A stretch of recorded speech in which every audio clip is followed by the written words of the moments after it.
I'm the king of the game and I won't be swayed. But there's something that I need, something to push me higher. Talk show Chris Collins and HenricK, they're on fire. They're watching all the rage quitters, exposing them with pain.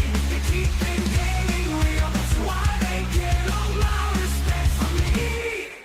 Rage quit, Chris and HenricK, don't you ever stop. You're the voice of the gamers, blaring rage quitters on the spot. We do it in laughter, you're the champions we need.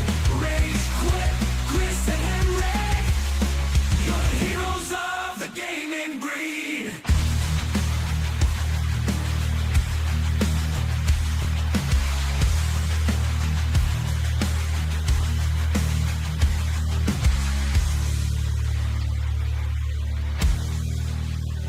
Turn around the video game mayhem. Chris Collins and HenricK, the rat bring the chaos. Gaming news and industry talk, they got it all. Rage quitting, head banging, it's a metal brawl.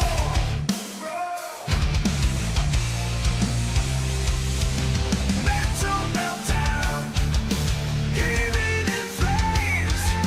Chris and HenricK bringing the thunderous rage. Video games and viral content. They're the kings, ripping through pixels, the ultimate gamer getaway.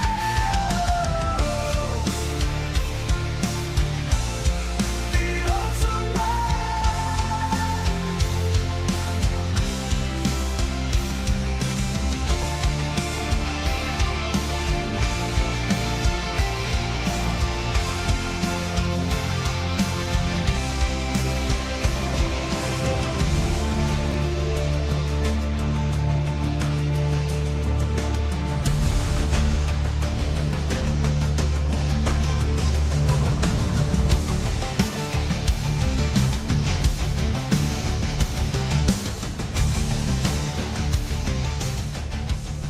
Game over, I'm feeling the rage. Chris Collins and HenricK on the stage, talking gaming news, industry that can't escape. We're reviewing video games, no need to debate. They bring the heat, spitting truth non-stop with fiery words. They're ready to drop, making waves in the world of video games. Collins and HenricK, they don't play no games. From console wars to DLC scales, they expose it all, making sure no one jails. The audience fired up, ready to explode. When rage quits on, you know it's a code.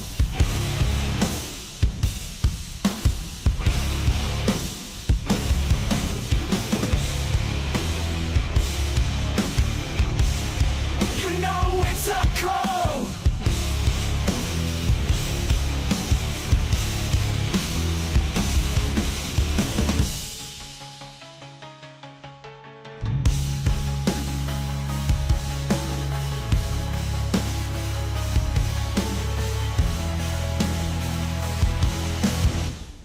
When rage quits on, you know it's a code.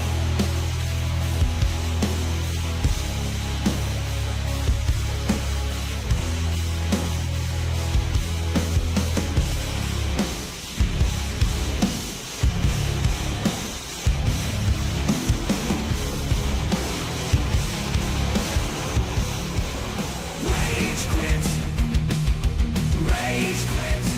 I'm losing my mind. Chris and HenricK, they're talking gaming all the time. Rage quits. Rage quits. It's a love-hate affair, but I keep coming back. Ain't nothing else to compare.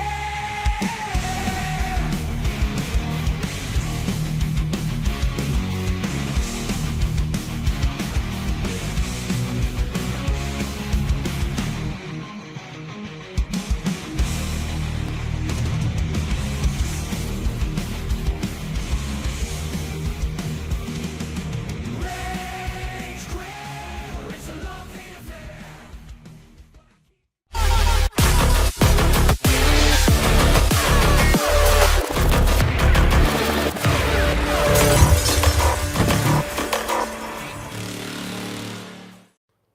What's raging, gamers? Welcome to Rage Quit Video Game Talk Show. How you doing, HenricK the Wreck? You know me, Chris. I'm here. I'm ready to rage. Oh, man, we got such a jam-packed show for everybody that's tuning in live on Meta, Twitch, and YouTube. And, Henrik, we always like to start off the show with a bang and show you guys a lot of viral content that is circulating all across the World Wide Web. So let's get it. Pro Gamer Mongrel is trending because his Fortnite setup makes his hands look like a tarantula breakdancing on a keyboard. I know, it's really hard to visualize, but stick with me, fam, all right? Because honestly, this is the exact reason why I stick to zero build, okay? My wrist and the dignity would snap faster than my aim. So let's go ahead and look at this anarchy. What the heck is this?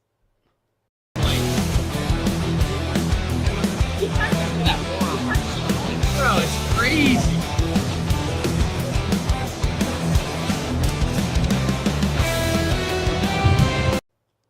That's a talent many people would like to have. Isn't that insane? I love how the guy, like, in the background's like, look at that forearm. You know what I mean? Like, my hands. He's really into it, you know? Yeah, like, my fingers hurt. Like, I mean, I play the drums. You know, you hit the wrong, drum head incorrectly. You're going to feel that awful vibration. Or sometimes when you're, like, holding a mouse for too long. This is why I'm a console player, Henrik. You know, sometimes that pinky and that ring finger start to lock up, and you're like, I can't do this no more. And the fact that this guy has tarantula for fingers, I'm jealous. I'm a little envy, okay? But let's dive right on into the comments because the first one reads, quote unquote, streamers didn't kill multiplayer games, end quote, and then streamers. Yeah, no, do you 100%. feel like streamers are killing it? You know what? There's some truth to it for sure, because they are very much a vocal minority that people in dev teams listen to, unfortunately, and that's why there ends up being some pretty sweaty lobbies out there for the games like Call of Duty, Apex Legends, the likes of those that have skill-based matchmaking. This is the person you're fighting against. Yeah, fair enough. And then also competitive gaming ruined gaming. Okay, so now that you get both of those kind of comments side by side, is it actually the streamers or is it the professional gamers that are ruining multiplayer?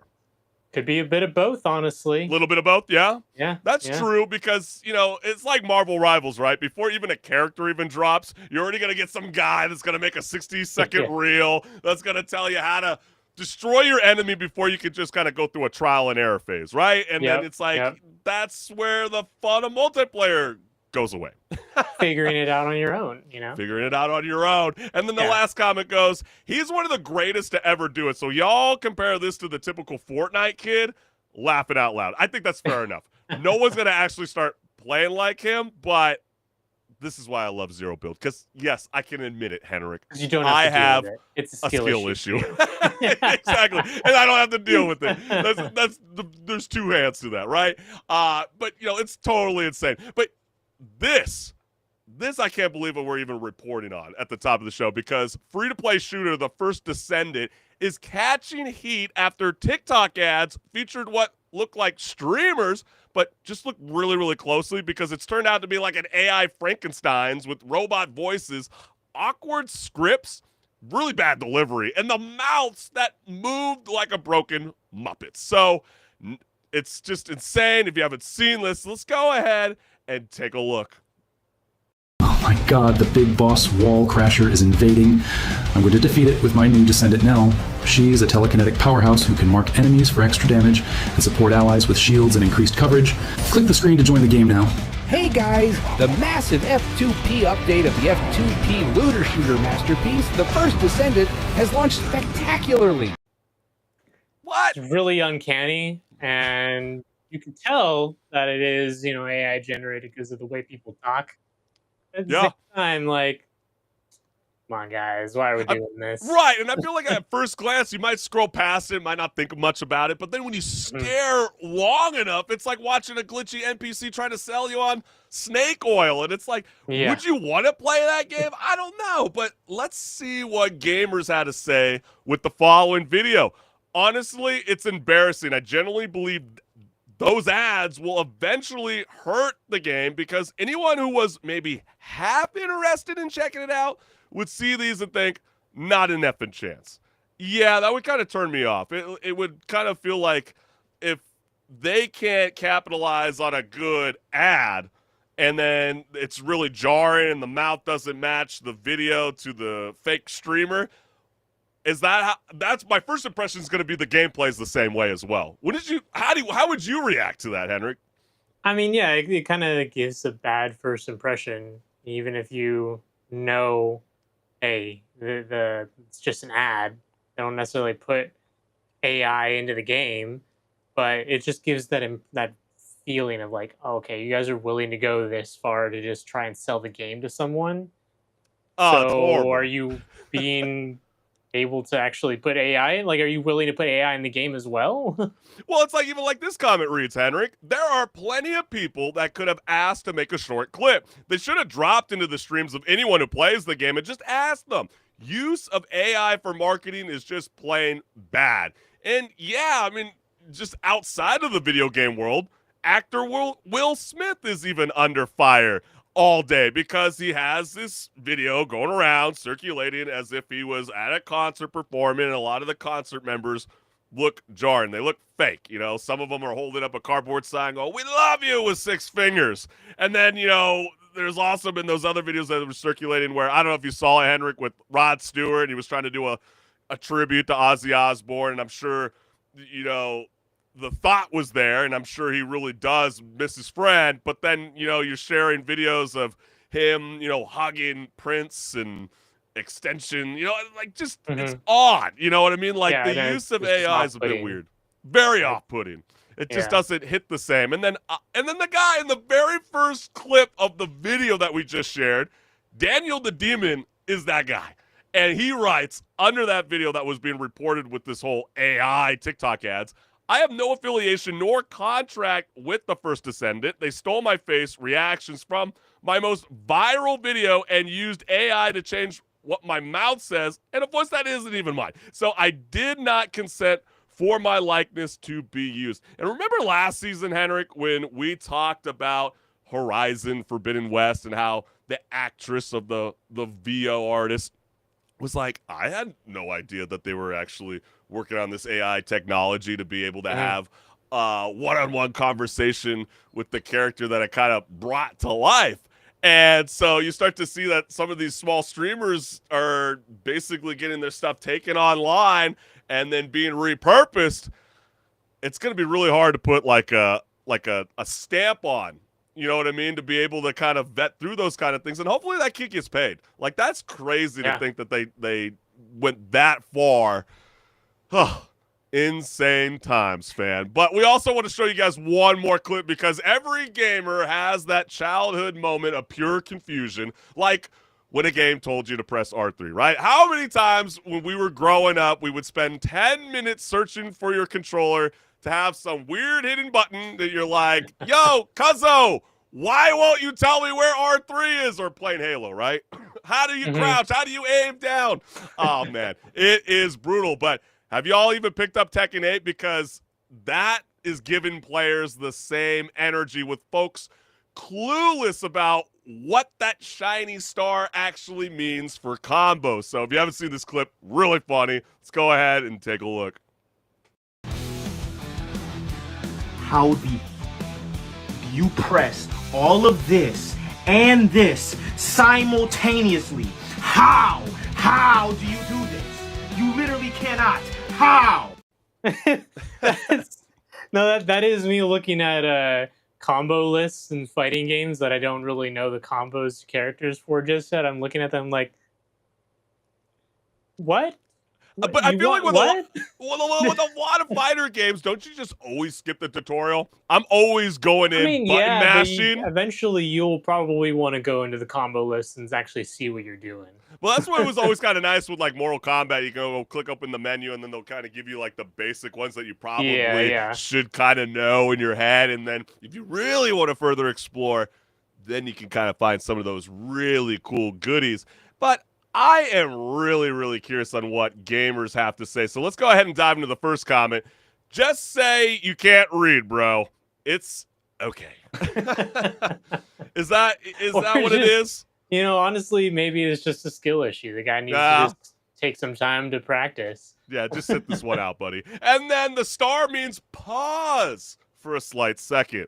Laugh it out loud. See, you could tell in that video the guy completely skipped the tutorial. He was like, nah, I'm just going to go all in. And then when he saw the star, he's like, what in the hieroglyph am I reading? And then last, oh, wow. I love a strong gaming community that's there to help us all out. Break it down. Forward, pause, forward, diagonal, forward, down, diagonal, forward. Wow. Why did I just feel like I just read a GTA 3 code for unlimited ammo? But man, you, the gamers, we can't thank you enough for always joining us live every Wednesday night at 6 p.m. Pacific Standard Time, because without your support, gamers, this show would not be possible. And we just want to take a moment for all of y'all that have not yet subscribed, like, share, subscribe, hit the notification bell. This QR code will lead you directly to my YouTube channel. And this QR code will lead you directly to my YouTube channel, where there's tons of awesome content just waiting to be watched. So go check it out. Leave some comments. Yeah, we're only getting started. I cannot wait to get going. HenricK the Wreck, are you ready to rock and roll? Oh, yeah. Grab some wine, take a little swig, take a little sniff, because it's time to talk about Mafia the Old Country. That's in right. Pause or repeat. Ooh-wee, let's get it.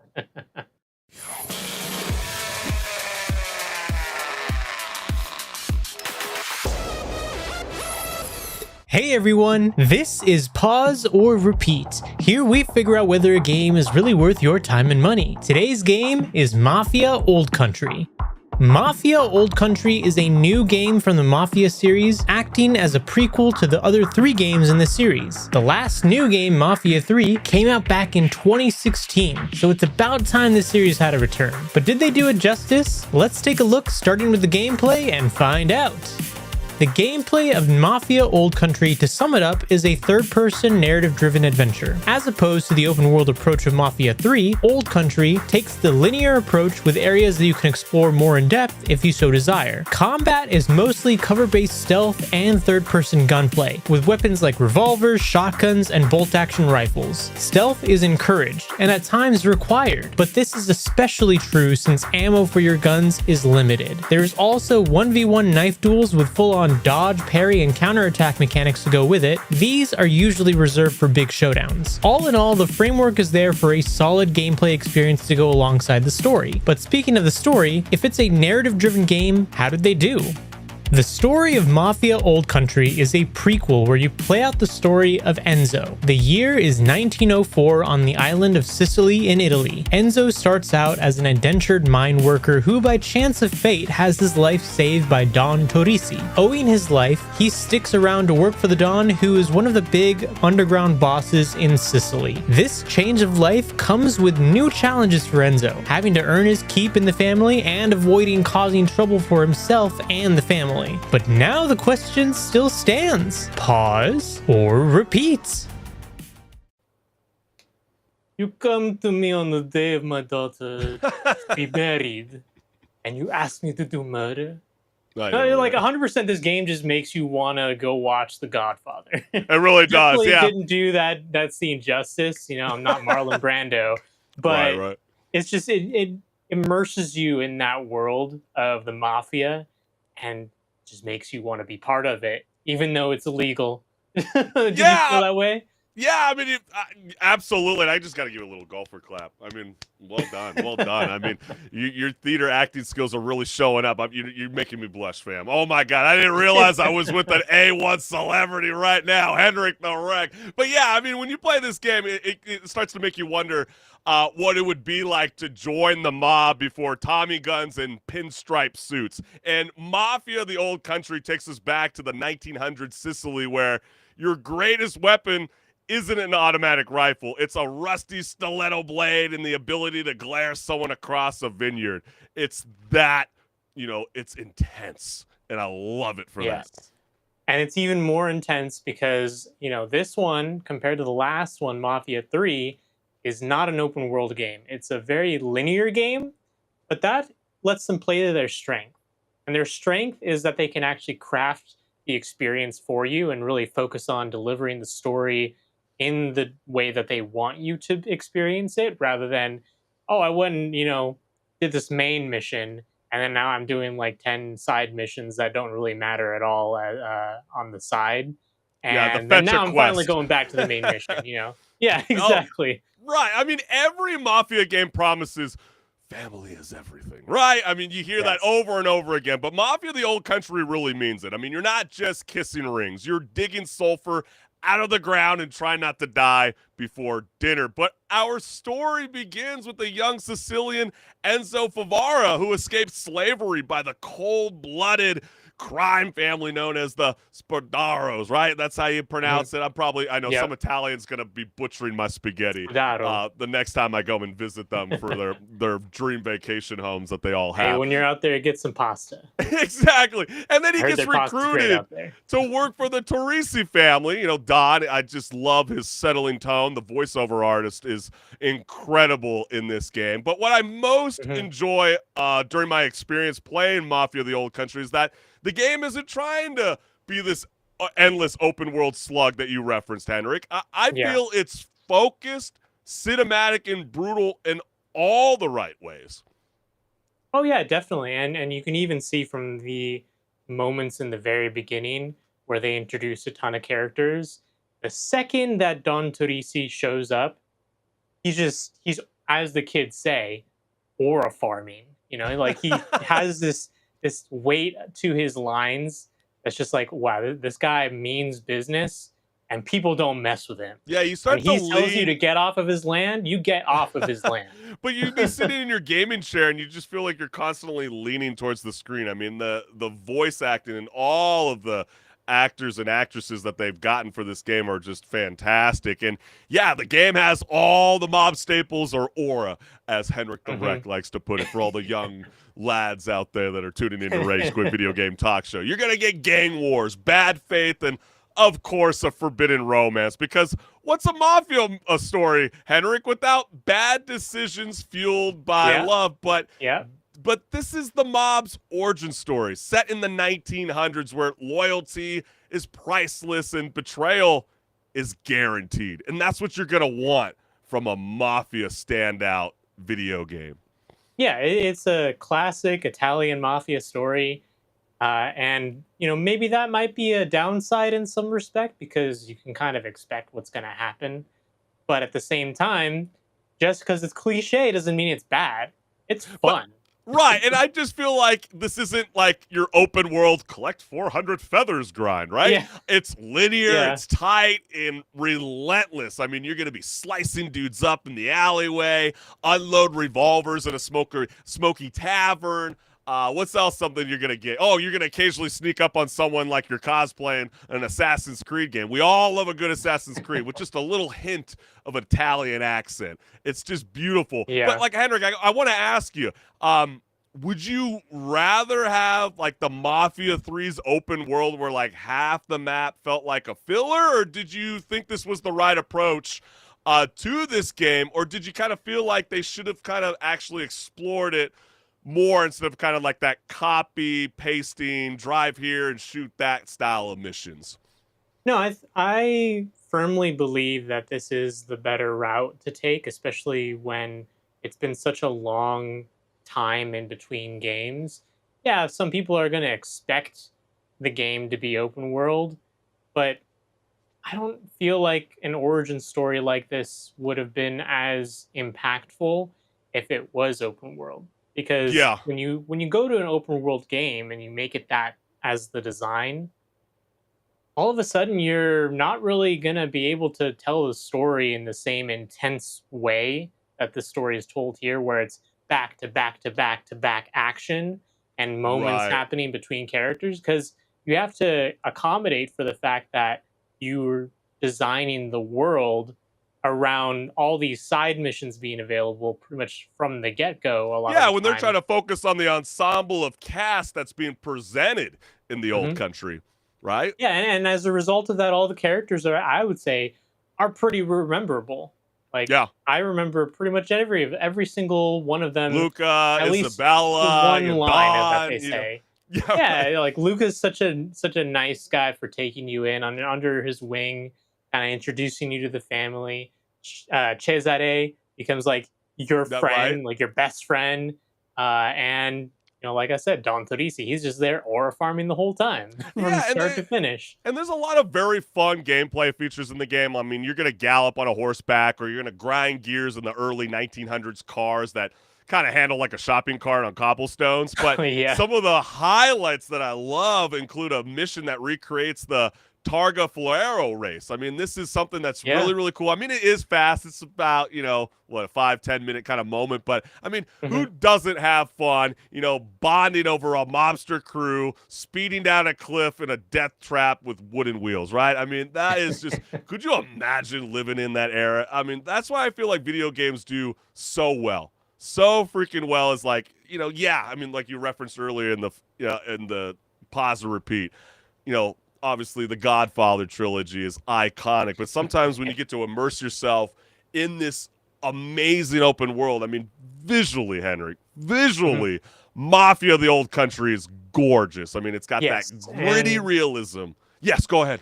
because of all that you're bringing up, like the realistic environments, the characters, everything like that, they really did want to nail home the immersion. And I was reading they wanted to be really authentic about it, and that's why there's even a option in the voice settings to change the Yes. dialogue that's being spoken to just Sicilian. They don't call it Italian, they call it Sicilian because it's actually very distinct from mainland Italian, like the Italians speak over there, very differently I'm compared to very Sicily. glad that you brought this up because I am very disappointed that I took the English route. When I played Ghost of Tsushima, I didn't do that, Oh, and okay. I All felt right. very, very immersed with Ghost of Tsushima.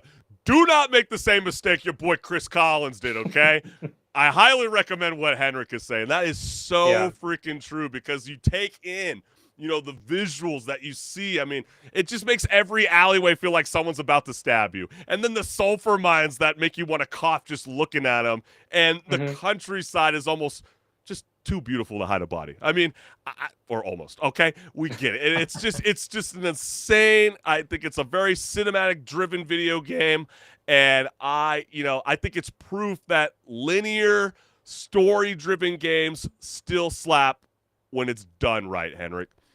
Yes, definitely. So then the big question, Chris, is this a pause for you or a repeat? Oh man, I feel like it's polished. It's got a brutal atmosphere to it. I would say it's more Scorsese than Sandbox, and so for the fans of the mob dramas, this one is not just a hit, it's a repeat. What do you say, Henrik? Yes, this is a repeat for me also. And I know it's not going to be necessarily like game of the year contender, but that's okay because I had fun. And Yeah, not every game needs I to would be game agree of the with year I contender would to agree just with have fun. that. But it's no different than we all love like the Uncharted games, right? I mean, yeah, you can burn through them, and then like 3 or 4 years go down the line, and you're like, I kind of want to And go revisit that revisit it. story again. That Yeah. is this kind of style of game. It's really well done. It might even get you excited all over again for Mafia. Maybe Hmm. I think Mafia's on to something. If they could stick to this kind of style of delivery, yeah, I'm all in. And so we're curious from you, the gamers. Is Mafia the Old Country a pause to play something new or a repeat for endless fun? Let us know what's good. But man, we got so much more here left on Rage Quit Video Game Talk Show. So HenricK the Wreck, are you ready to rock and roll, my friend? Oh, yes. Click that start button, Chris. Yo, let's get it.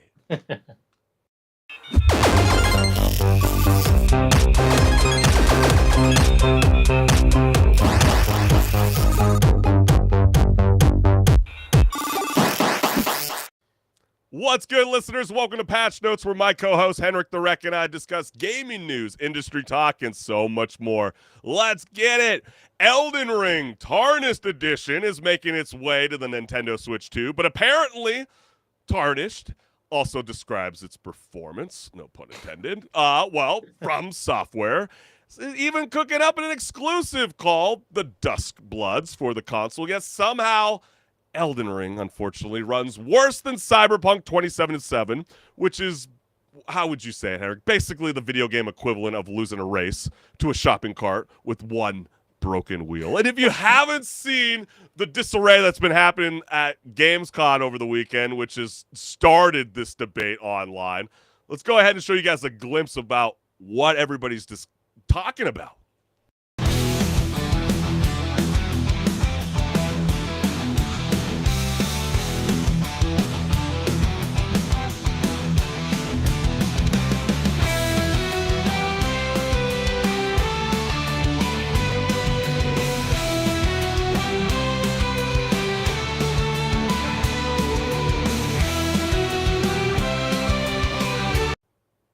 Okay, granted, it doesn't look too bad, but like you'd expect a little more from the Switch 2 being hyped up as it is, right? Yeah, but it might not look bad, and yeah, visually it's there, but when the frame drops like that, Henrik, and I know you are really on to the whole FPS conversation a lot of the time, okay?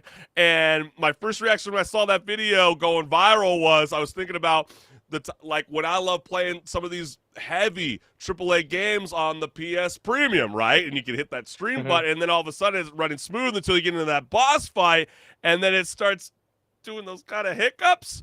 The hitches. Oh my gosh. Yeah. Oh, dude. The stutters. Oh, it will pull you out of a game so freaking fast, yeah. and you're like, okay, screw it. I got to go and delete Madden or something, and then I got to go download the game because it's not going to run well. And that's a problem. And to see, the Switch 2 have these kind of issues, yeah, it is bad. So let's go ahead and dive into the comments because the first one reads, wow, who could have seen this coming? Ray Charles and Stevie Wonder's giving each other a high five right now. Oh, okay. They know. Wow. Who would have thought that should have been the ones hosting Rage Quit Video Game Talk Show after all? They are the experts, according to the gaming community on Reddit. And then the next one is it actually called the TARDIS Edition? I mean, that's the funniest joke of the year. Gotta respect transparent marketing. Maybe they knew all along. Tarnished and not necessarily the way that they wanted it to be perceived, but that's how it's ending up being.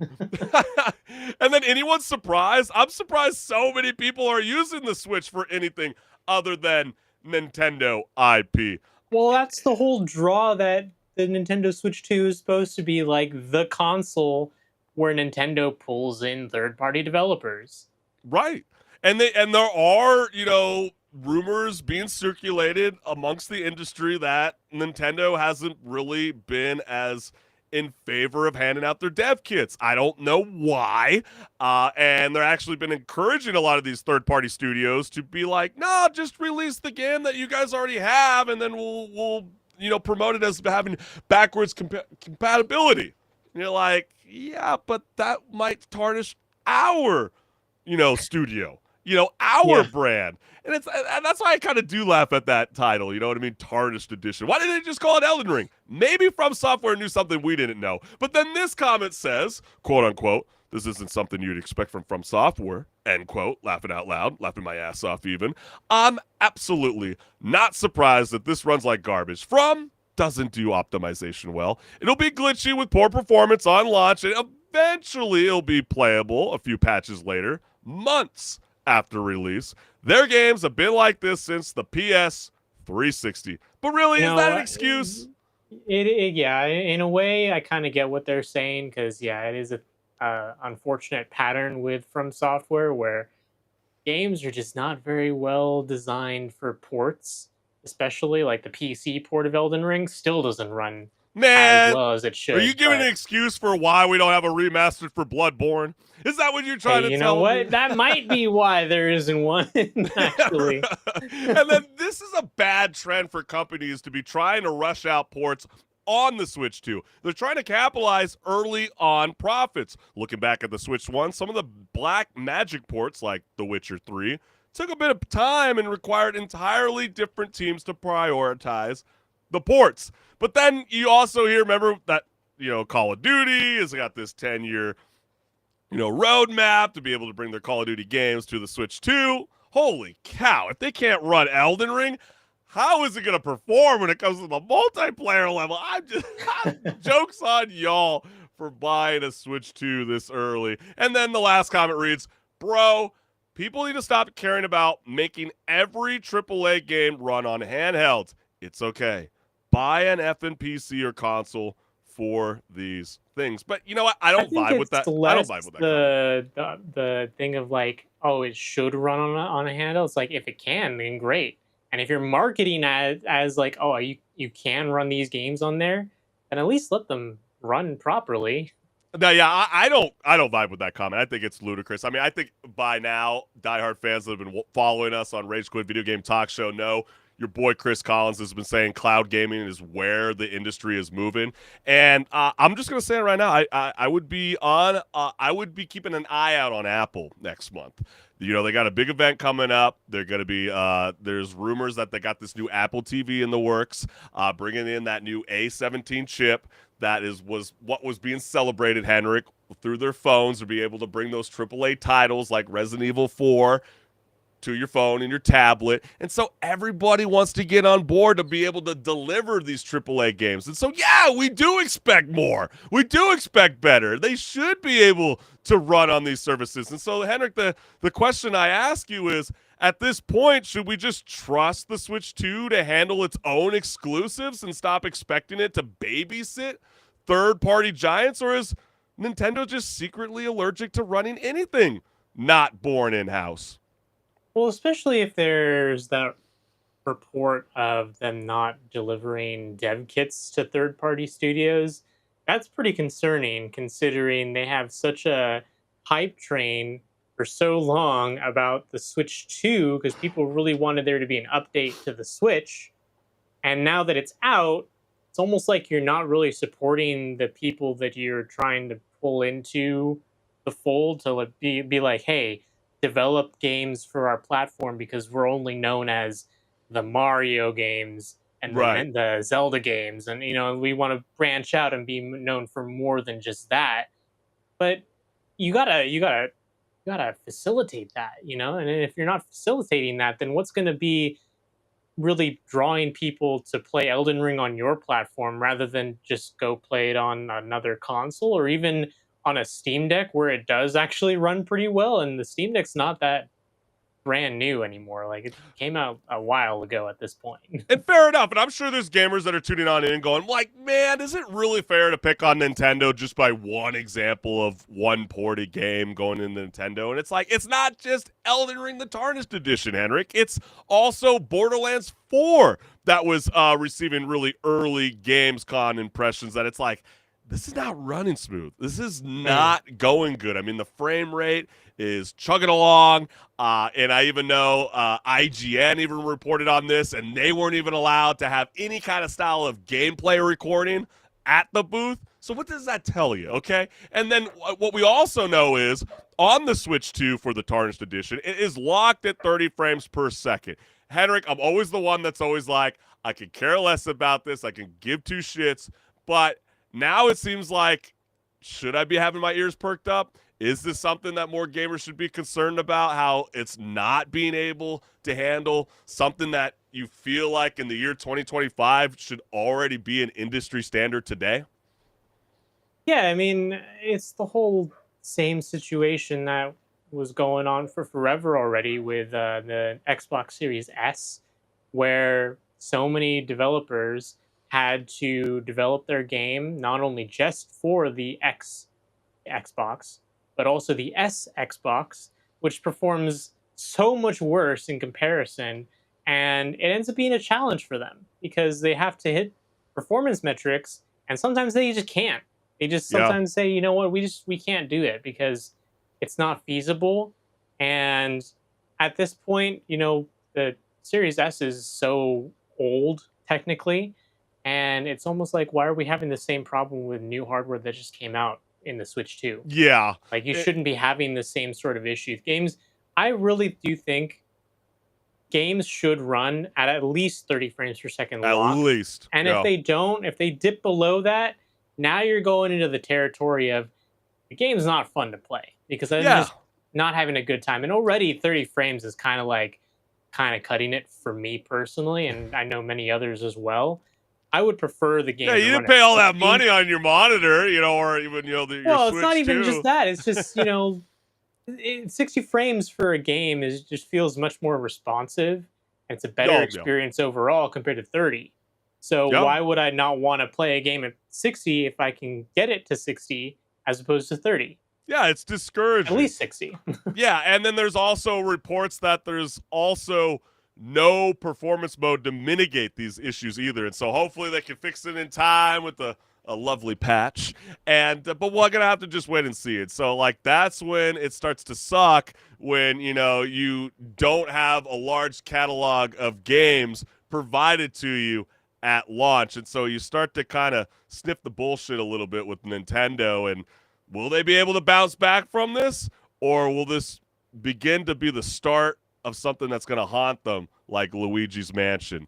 Let us know what's good. But all right, HenricK, we've maxed out on the dialogue wheel here. So let's roll for a new conversation. Activision and Treyarch just pulled a plot twist on Call of Duty Black Ops 7, scrapping the promise that your Black Ops 6 clown suits and neon unicorn guns would carry over. Yes, I know you paid a lot of money. Not my neon unicorn gun! Or even that awkward fart, you know what I mean? It was like, Yeah. Like, what are we doing? What was that? But their excuse, well, to keep things authentic to the setting, or so they say authentic, which apparently means no pink AK-47s in a Cold War setting. Oh, I thought that was legit. Oh, sorry. I was looking at black and white photos this whole time. That's right. There's no pink AK-47s in the Cold War. Yeah, exactly. Like that would fly, right?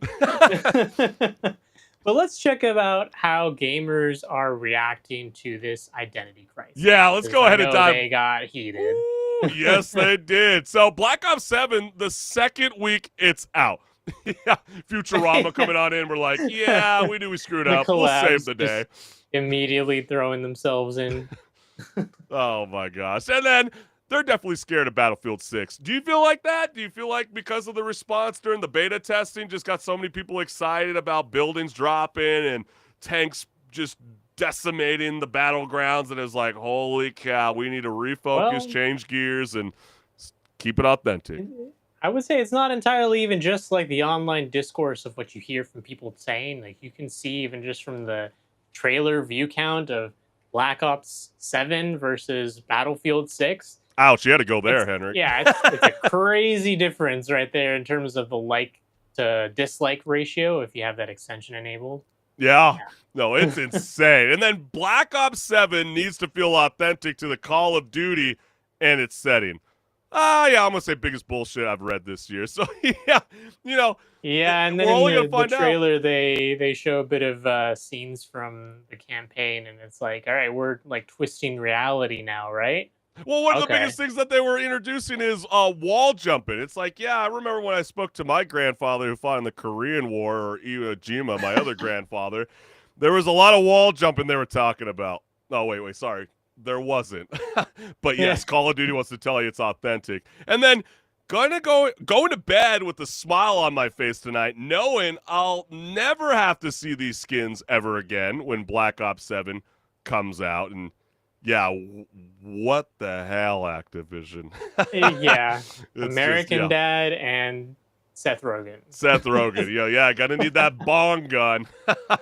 And then the next comment we got here is, by liking this tweet, you've automatically entered into winning a Black Ops 7 Vault Edition pre-order. Winner chosen in 7 days. This was on 2 days ago from airing of episode 2 of season 10 of Rage Quit Video Game Talk Show. And look right down the barrel of the tweet, HenricK. What the heck is Ted?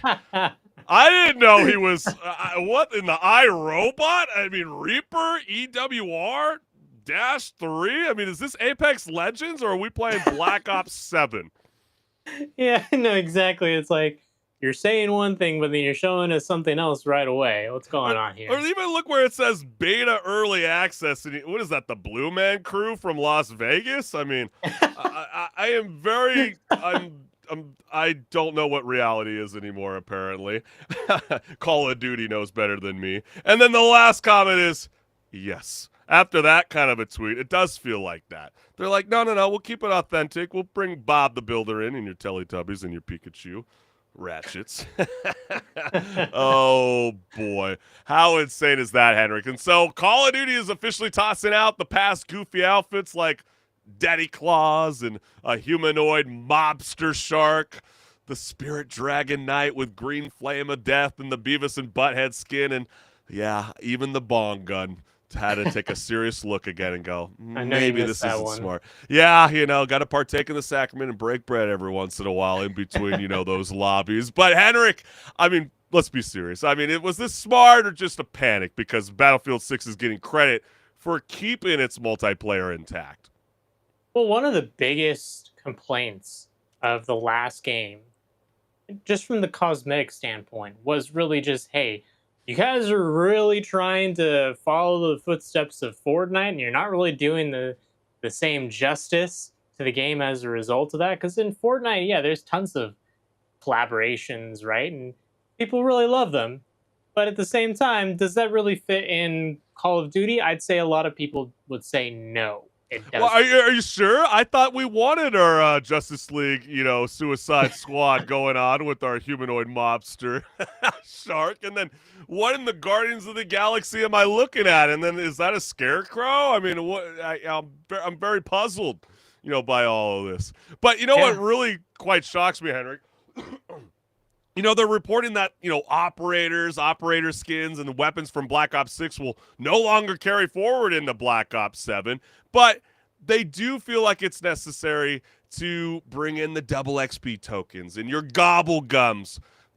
Don't worry, fam. Those will carry forward because we recognize your time and progression are important, but, old money ain't new money. And so you guys buying all our goofy outfits like Daddy Claus or what in the neon hell is that? What are we playing? I'm so puzzled.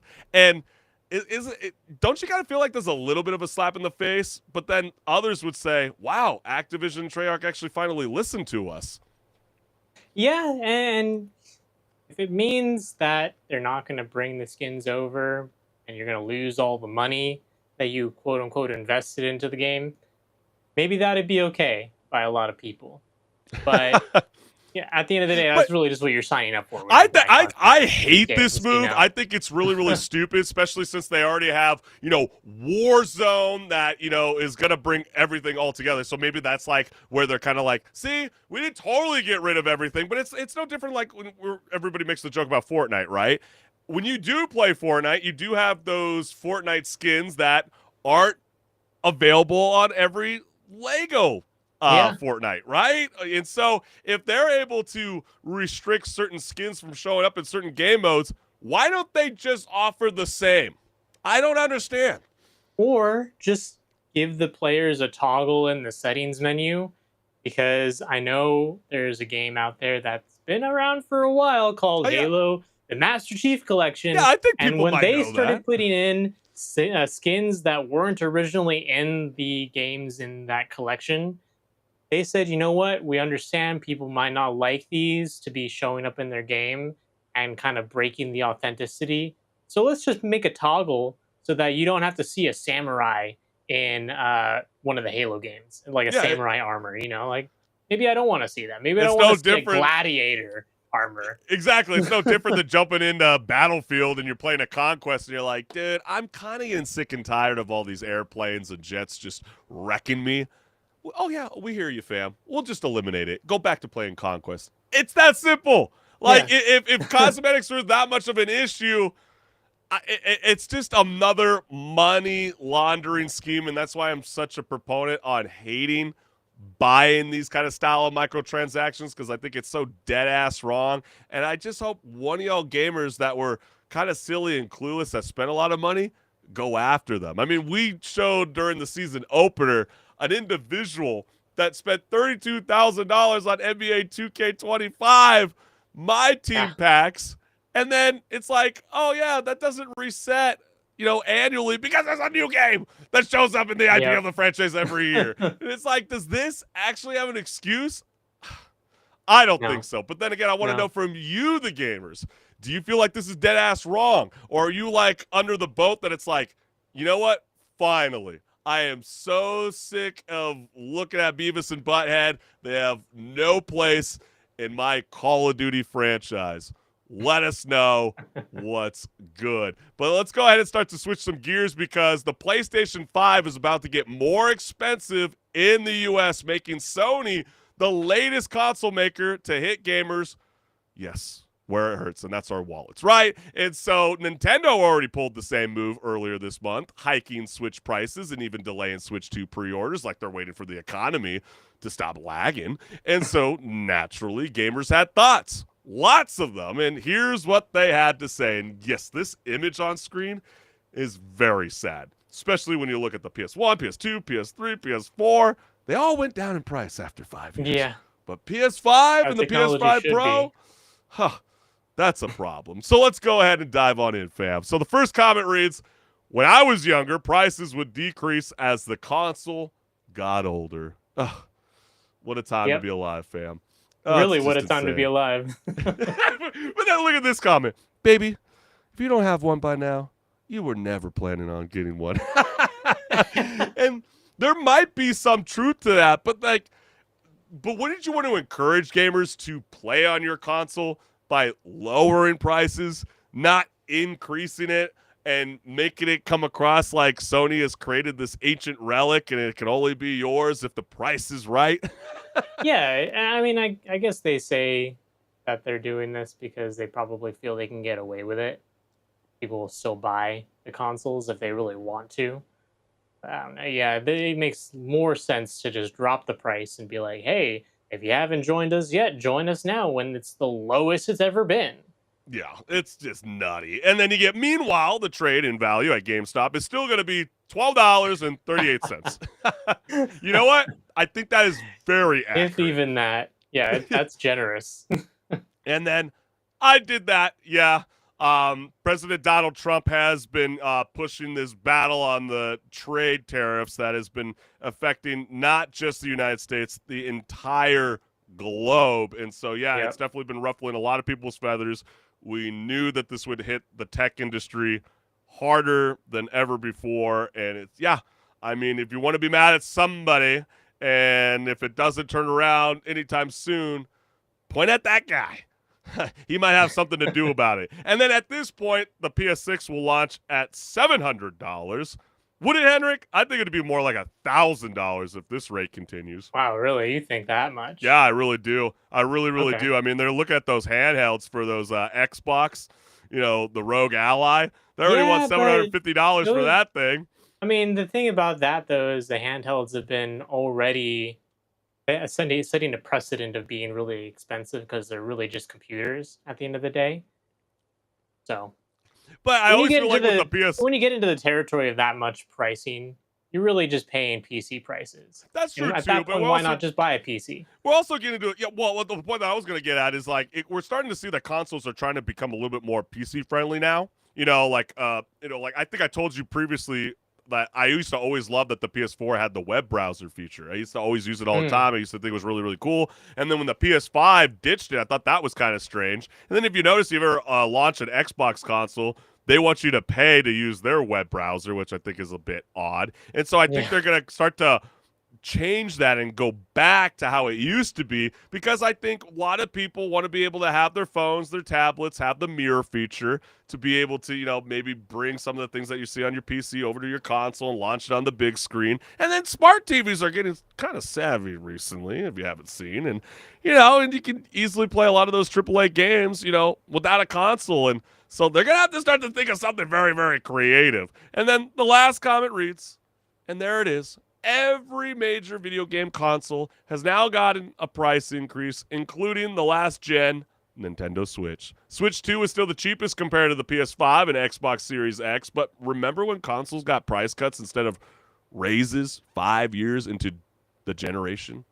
Man, yes, we feel your pain through those texts. And so, HenricK, with the PS5 and Xbox and Nintendo prices on the rise, should we brace ourselves for cloud gaming services to start charging extra just for buffering in style?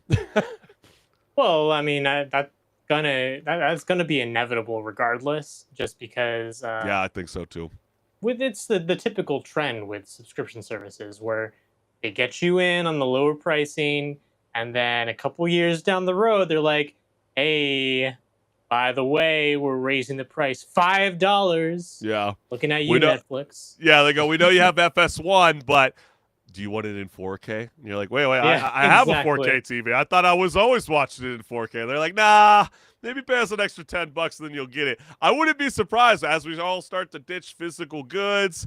You know, everybody's going to start to go more digital. They're going to be offering it to you, and you're going to go, wow, this is such an awesome gameplay experience until they start to tweak the settings a little bit on you, and you're like, oh my gosh, I want to play it the way that it was supposed to be presented. And they're like, yeah, give us an extra $10 and we'll run that cloud gaming a little bit better for you. But yeah, I mean, it's just unfortunate to see that the PlayStation 5 is the latest piece of consumer tech to be impacted by the global economic issues. And Sony previously, back in August 2022, increased the price of the PS5 in select regions, both the digital and the standard editions, getting the hike in the UK, Europe, Australia, Japan, China, Mexico, and Canada, but it never hit the United States until 2025, when it raised prices again in multiple regions, and now us. And so, yeah, it's going to be very impactful. But then we also do know, HenricK, that Nintendo also started as well, like that tweet said, on the original Nintendo Switch hardware. Yeah. Which, that's kind of wild to see. You don't Yeah, see that usually is- every day. That is odd to just be like, yeah, our new console's out, and by the way, the old one is more expensive now, so don't buy it. Buy Yeah, the and new one. and some people like, oh, it's not that much, just increasing the cost by $40 and the OLED model by $50 and the Switch Lite by $30. That's a But game. right. Come And on. and at That's least maybe like 2 games, depending on what you choose.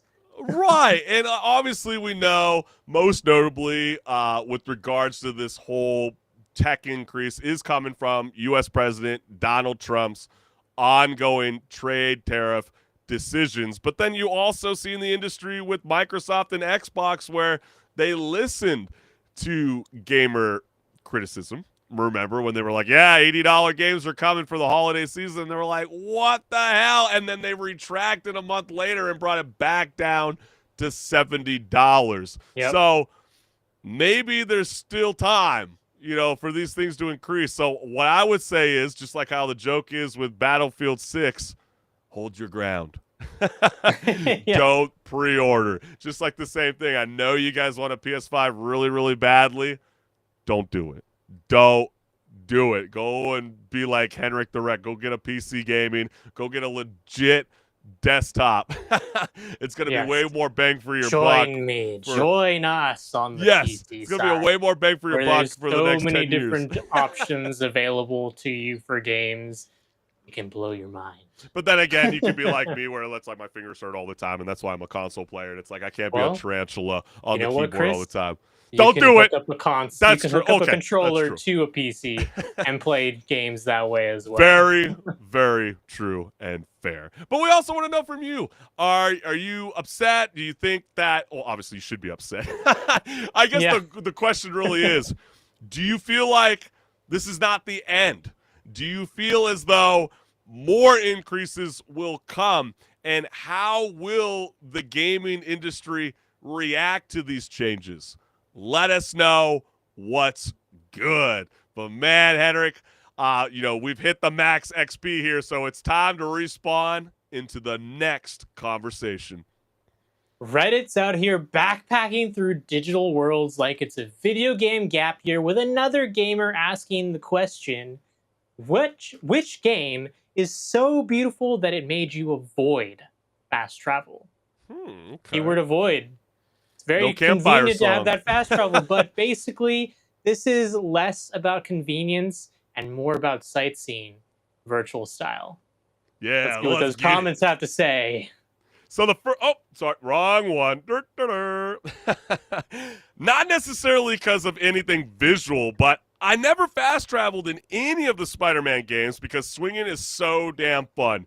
And yes, Yeah, it is. it's a blast. Yeah. Spider-Man I remember really does playing feel the very first fluid. game for the first time and being like, wow, they actually did a really good job with these swinging mechanics.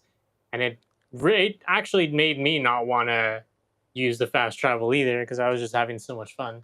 Yeah, have you seen those clips that are going viral with on the PC mods with, they created the multiplayer in these Spider-Man games Mhm. and you get like 5 people like beating up on Rhino?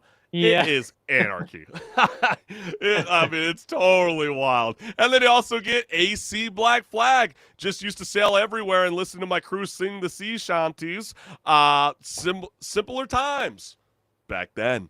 Yes. Were you on top of the Definitely. crow's nest? Were you leading the charge of Hey, your you know pirate what? army? There's a reason why this is still probably the best pirate game out there. Yeah. It's just that good of a pirate game and that exciting to just go on your boat, sail around a little bit, go do some missions, and then come back to land. And maybe before you come back to land, just board some other boats, slice up some foes, and be on your merry way. Yeah, I still feel like it plays very well today. I'm not a big proponent of like remasters and remakes on every freaking thing. Like this one, I don't think really needs it, and I feel like a lot of people are going to find that out real quick with Metal Gear Solid Snake Eater. Probably not necessary either. But, you know, hey, I mean, if you want to go and revisit really good times on the open seas, AC Black Flag is the game. But the next one we got here is Cyberpunk 2077. Yeah, I think that's a fan favorite for a lot of people. It's a lot of fun driving around in those cars. And No, the night sky is 100%. beautiful. You get just the perfect car for you, and you can have a blast just going in between traffic and seeing all the sights of Night City. It even gets to the point because this is me. This is me 100%. It got to the point where I just like I didn't even need the map to tell me where to go. I was like, oh, I know where we are. Yeah, I'll right. Make it right here. I know. I just like need the shortcut actually. And then Ghost of Tsushima. Beautiful game. Very cinematic. Yeah, I think it's I remember when they introduced even the wind feature, you know, instead of having that really annoying like yellow paint that's always brought up to kind of tell you the direction of where to go, and you just have to follow the flow of the wind, and you just kind of take in, you know, the pink blossoms in the atmosphere and just like the hillsides that even this illustration shows. There's a lot of great wonders, and I know a lot of people are very excited for the sequel follow-up to Ghost of Tsushima, Ghost of Yeti. It's going to be dropping very, very soon. So, yeah, it's not too long till we have to wait, fam. And the next one, got to be Red Dead Redemption 2. I swear I spent more time just riding my horse through the sunset than actually doing missions because the world was just that gorgeous. It really is. It's a very, very beautiful game that I know a lot of people have been asking for, you know, some kind of improvement to frame rate so they can really take it all in. I don't really think it's that much of an issue, but then again, if you call for it, maybe Rockstar will deliver. And the last game that we got here is Witcher 3. Yeah. Another fantastic choice. Yes. Yeah, look at that I agree city. 100%. When you walk into that place for the first time on that PS3, you're like, holy cow. Novigrad? Yeah. This is what video Big games city. are all about. Yes, and so HenricK, I with agree. you know, like which game had such stunning scenery that you ditched the fast travel and went full virtual Uber driver, taking long walks or horseback rides like your character's Fitbit needed those extra steps? You know, call me the CD Projekt Red fanboy, but I'm gonna have to go with Cyberpunk 2077 and Witcher 3 from the two choices we have here. Because I don't think there's anything wrong with that. I mean, Witcher honestly, 4 was very exciting. You know, I mean, just seeing that tech demo, even though I know it's not the actual game, that gets me hyped to see what they're gonna do for the actual game. Because I'm actually playing through Witcher 3 again all over on my Steam Deck and on my computer. Dedication there. It's a long game, but it makes you want to not have to fast travel places because the world is just so vast and has so many. Well, you beat the game already, so you kind of just kind of taking it slow. You just kind of exactly. Yeah. Yeah. You know, the impact that I got, you know, when I was thinking about this kind of style of question, my first reaction was Hogwarts Legacy. I mean, if you're a book lover of that, you know, iconic series, then you dive into this world, you're going to ditch the fast travel and you're going to want to fly around on a broomstick. It is way too much fun. You want to go to Hogsmeade. You're going to want to go explore the Dark Forest. You're going to want to fly around, weaving through the towers. I mean, even just walking inside, HenricK. I mean, you're going to go and see the moving stairs, you know, the hidden corridors. You're going to be swooping over the Black Lake just to, you know, catch a glimpse of something. You know, sometimes I did see something magical, but just the level of detail in the castle and the grounds, is very staggering. And, you know, if you want to get really, really excited for this new HBO Max series, then, yeah, you know, you better go explore every nook and cranny of the library because, you know, discovering Hogwarts felt like I was a true student of the game. But I don't recommend running into a wall at 9 and 3 quarters. That's a great choice also. I mean, it literally is just the books and the movies come to life in a video game. And Yeah. it's very immersive. So And definitely a protect the great choice. children. Protect the children. And, you know, it's like Sophia Turner said, you know, during her time with Game of Thrones. Hopefully those kids stay very, very far away from social media. I'm sure the movies or the television series is going to be fantastic. I cannot wait to watch, as much as, like, part of me was like, why? It seems so too soon. But, hey, we can't judge until it's out there yet, fam. But then also, come on, fam. Protect the children. Don't be so overly critical. Keep it to yourself. Not everything has to be shared online. These are children actors at the end of the day. But then going back to this question, we want to know from you, the gamers, what is that game that you just went, forget the campfire song. I'm skipping that. I am traveling the wasteland. I am I can't believe I even didn't say Fallout. Actually, I did cheat. I'd use the fast travel on it. But what is that game where you just didn't use it? Let us know what's good. But we want to thank everyone for tuning in to Rage Quit Video Game Talk Show, because without your support, gamers, this show would not be possible. And we just want to take a moment for anybody that hasn't liked, share, subscribe. This QR code will lead you directly to my YouTube channel. So what are you waiting for? Go ahead and scan the code. And just take one quick moment, just bask in the glory of this QR code, because it goes to my YouTube channel, where there's tons of awesome content just waiting to be watched. So go watch it. Go leave some comments. I'm waiting. So just go do it already. Come on now, fam. And we can't thank you enough, the gamers, for always tuning in live, and enjoy the rest of the weekend. And I know a lot of y'all are back to school, so let's get those grades up. Come on, y'all. Y'all are strapping young lads. Sharpen up those pencils. Do your homework You can quickly do your homework. so you can get some gaming in. That's right. Exactly. You knew it, Henrik. You knew exactly where I was going with this. Get your homework done early so you can play all the gaming and binge the night away. But for now, we will see you later, fam. Peace.